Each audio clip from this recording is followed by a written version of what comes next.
Okay, welcome back to the channel. We're going to talk about a new rod and reel combo in this video, but first, July 4th sale on the website. Everything is 20% off from now until Sunday night at cookingandfishing.com. And just a note, if you order within the sale, obviously you'll have instant access to the virtual lessons, but blade orders might take me a few extra days to get to since I'm traveling over the holiday weekend, so please be patient on that front. And just a reminder that once purchased, you'll have access to the virtual lessons forever. Watch as many times as you wish, and you also have technical support via text, email, DMs on any questions you might have about technique, gear, etc. In any case, back to fishing on this dreary day. The wind is howling as usual, but the fish are definitely chewing.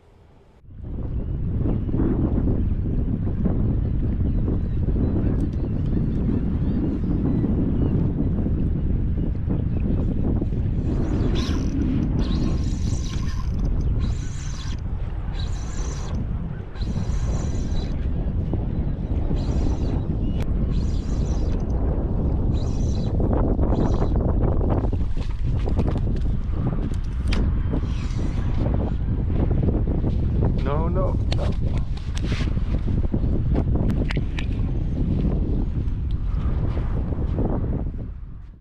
First keeper on the board, and you'll notice that almost every fish that day absolutely choked the single jig. As usual, there is zero hesitation in my hook sets, but even the shorts will manage to inhale the 6-inch jerk shaft pretty deep when they're this aggressive. The unhook 'em tool is once again a godsend for this type of fluking.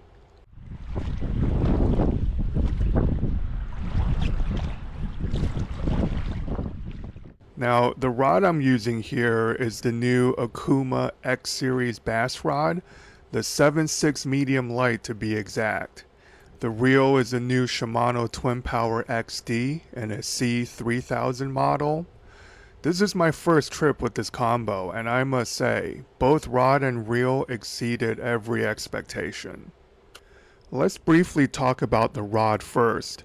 Some of you might find my buying an Okuma rod rather out of left field, but the reason the X series caught my eye is the components involved in building these rods, namely the T1100G carbon from Toreca. I won't get into too much detail on various carbon materials here, but let's just say that Toreca T1100G is a name brand material, much like Gore-Tex is a name brand material. Any company can purchase it and incorporate it into their rod builds, and if they do, they get to hang a tag on the rod that says Toreca T1100G, Toreca M40X, etc. I fished with several rods that used this material, and they were all unique in their strength to weight ratio. Of course, much depends on how a company incorporates the various carbons that goes into a rod, but Okuma certainly built this rod out the right way. It is light, balanced, surprisingly sensitive, very quick blank recovery in the tip section, but still loads deep in the midsection to keep fish pinned.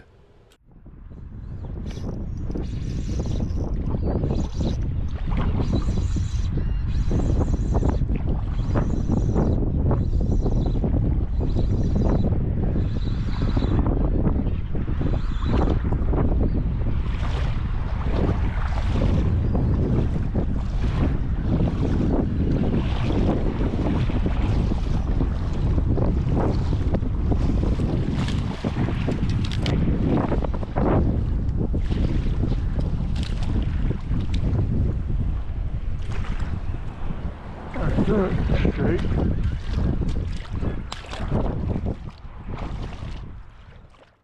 Now, in terms of how this Okuma compares against the Steez 7.6 AGS, it has slightly more power, maybe half a power more than the Steez, slightly heavier obviously and less sensitive, but it's 90% there.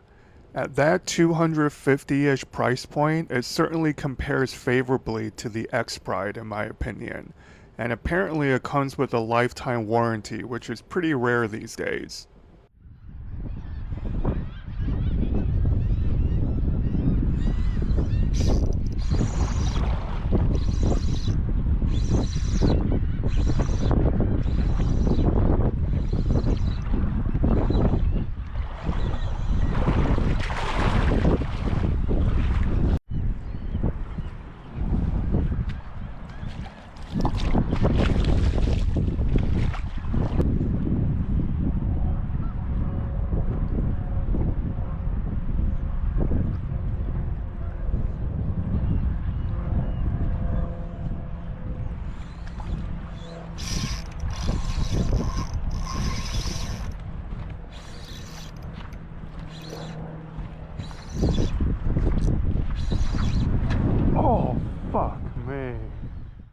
Yeah, the blues are definitely around, and you guys heard that drag briefly put to work, so let's talk about the Twin Power XD.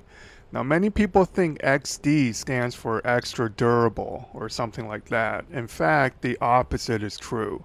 The TPXD is a finesse sea bass reel, so it has the aluminum body of the regular twin power, but a MGL CI4 Plus rotor like you'll find on the Vanquish or Vanford. It's basically Shimano's version of the Daiwa Certate, and it has all the 22 Stella suite of technologies, Infinity Drive, Infinity Loop, Duracross Drag, and one unique feature which is a redesigned line roller that incorporates X-Protect. We'll see how it holds up after a season of abuse.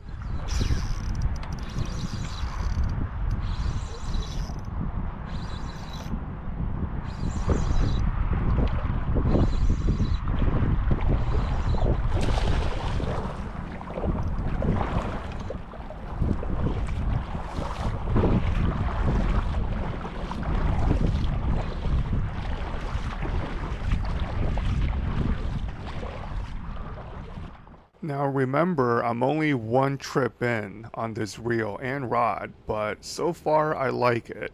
The weight of the TPXD seems pretty ideal. It's not as heavy as the regular twin power. Obviously zero movement on big hook sets due to its aluminum body. Startup is much more in line with the Vanquish and various monocoque Daiwas I'm used to, and even that chunky EVA knob is starting to grow on me. I definitely prefer this knob over the T knob, but not as much as some of the more slimmer EVA style knobs that you can get in the aftermarket. Okay, back to fishing. This little stretch of water goes from a very deep drop off to a sand flat with shallower cuts. Most of the larger fish that day are coming off that deeper ledge, and as the wind is blowing 20 sustain, I definitely relied more on the free fall jigging rather than the tight line swing with the blade. I've been leaning on that free fall jig more and more, especially in heavy wind and faster current, because you're line watching rather than relying on feel. Once you dial in the moving parts and hand-eye coordination required, it's actually much easier to deploy in adverse conditions. Now, the free fall method and every other single jig method is covered thoroughly in my single jig virtual lesson on the website.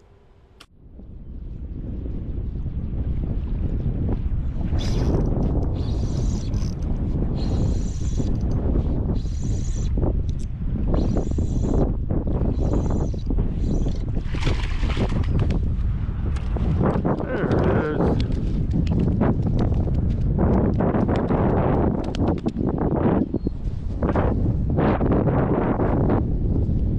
Relax, buddy. Yeah, as I mentioned earlier, these fish are choking on that jerk shad, and not only that, they are getting hooked in very inconvenient places, like the tongue. I say 80% of a fluke's jaw is pretty soft, but sometimes your hook wants to go into bone or hard cartilage. Another reason your hook set mechanics must be on point. And needless to say, if I waited to set the hook on this day, if I quote let them eat, I would have wound up killing nearly all of these fish. Looks pretty good. Looks pretty good. I'll keep, I think.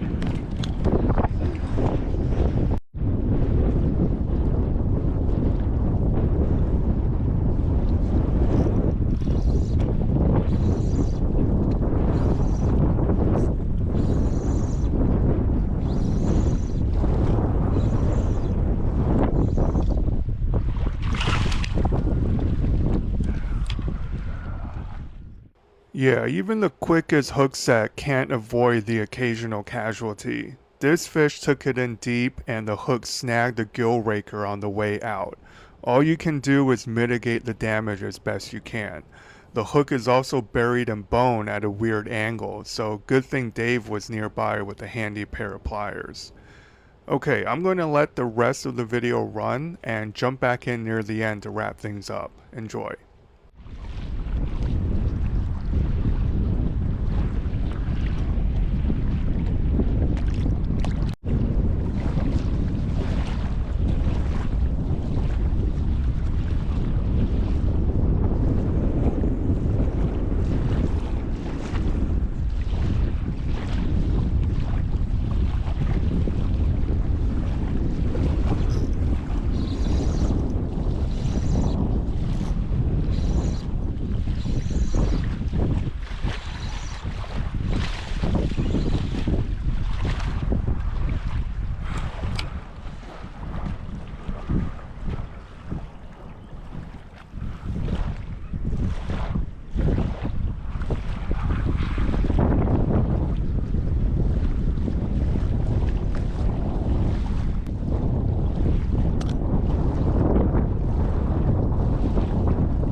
And that's the final keeper of the day. Not bad for a short gear testing trip. Nothing huge, but I'll take a quick double limit from shore any day. Thanks for watching. Check out the July 4th sale at cookieandfishing.com, and I'll catch you guys on the next one. Give him the real measurement. Nice. Nice. Thank you. Alright. Relax, buddy. Yeah, 19 and a half. Fat fish though. Yeah, look how fat they are. And they're real pretty, you know?